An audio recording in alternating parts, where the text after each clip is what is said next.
Hi guys! My name is Holly and my mission is to bring the beauty and charm and elegance of Japan to you, to the West. And today we are going to talk about Genmaicha. Since last night on our phone call with Mindy, she mentioned that she drinks Genmaicha, pot brown rice, tea every morning. And I thought, you probably don't know what that is. And if you do, you may not know how to make it properly. So, what brown rice tea is this. This is the brown rice that I've just spilled all over my laptop. But isn't it cute? It's popped like popcorn. So that's the brown rice component of Genmaicha. This is actually Genmaicha, which is brown rice, green tea, and powdered tea. The powdered tea that's used is the same tea that's used in the Japanese tea ceremony. And I'm just going to show you this. You're going to be stunned with the color. Look at that. That is just so delicious.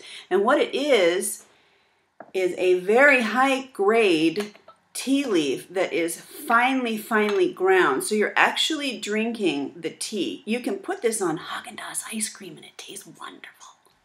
Okay, so what I'm going to do is I'm going to actually make my own blend of Genmaicha. We're going to start with a beautiful sencha from Kagoshima, which is a tea growing area in Japan. Shizuoka is another famous tea growing region. So I'm going to take a little bit of the sencha. I'm going to mix it with a little bit of the brown rice. I'm going to spike it with a dash of that matcha because that really brings the flavor out. So before I do that, though, I want to talk about the most important thing when making Japanese tea of any variety. It's the water type, temperature, and time. So think 3 T's for tea. So the water temperature, it depends on what type of tea that you have is how hot the water should be. With Genmaicha, because the rice is a little bit tough, you want a hotter water. So I have boiled some water and I put it right in this vessel that keeps it very hot. Actually, that's for sake, but don't tell anyone. So I've got the hot water in there. I've got my tea timer here. This one has 1 minute, 3 minutes, 3 minutes and 5 minutes. But in Japanese tea, we're just interested in the 1 minute one. Chinese tea uses the other 2, and so does Indian tea.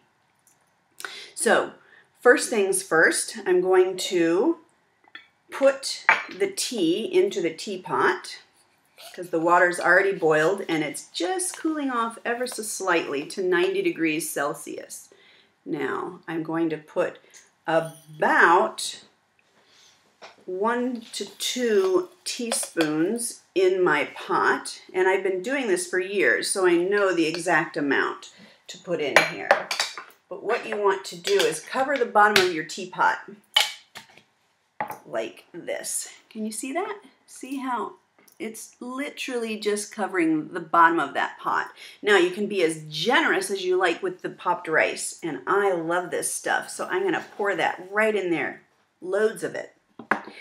The flavor is so roasty toasty, you will absolutely fall in love with it. Now, what I really love is to spike it with this matcha, because that just adds an element of vavoom to it. And I'm just going to tap it in there, like so. Now remember, we're going to be drinking this, which is ground tea leaves. And if you know anything about tea, you know that Camellia sinensis is the plant that all tea is made from. When you have like a peppermint tea or a chamomile tea or something like that, it's actually a tisane or an infusion, a herbal infusion. So there we go. You can see how that matcha is just swirling around in that mixture. So this is my Genmaicha. Now, I'm going to pour the hot water on, and when I do that, I'm going to flip over. This is very hot, actually. Let me just check the temperature to make sure that we're on roughly 85 degrees for this. 90 is okay, too. You just don't want to add boiling water to your tea. The other thing is, you want to make sure that your tea leaves dance in the pot. That's why bags aren't very good. Tea bags actually are the sweepings of the tea dust on the floor. So you're getting the lowest grade possible. Just FYI. Okay, here we go. I'm going to pour this in and flip this over. Ooh, that's very hot. Here we go. Okay. Woo, hot. Put the lid on, and that is steeping for 1 minute. Oh, you can really smell that rice coming to the surface. Woo, love it. This is dedicated to Mindi.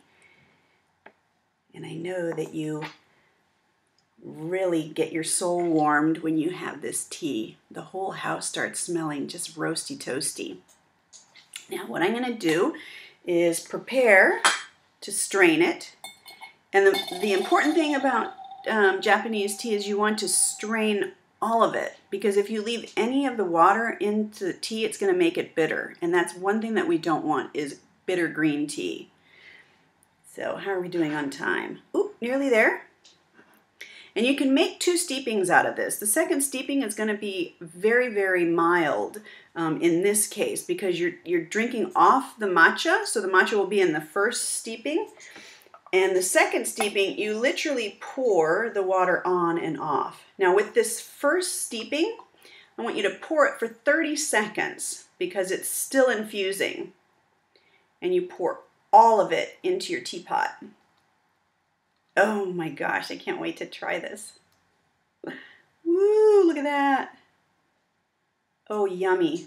I wish you could smell what I'm smelling. It is just divine. Okay, you want absolutely all the tea out, and you don't want to shake it either. If you shake your teapot when you're doing this to get all the water out, you're going to make it bitter. And we don't want bitter tea, do we? Okay, that looks good. Now, when I bring it down, I do shake it so that the tea doesn't steep when I leave it for the second brew. So just tap that in there like that. And we have the most divine Genmaicha. Have a look at this. Can you see? Oh, that is just beautiful. So, it's my tea to you. Come by.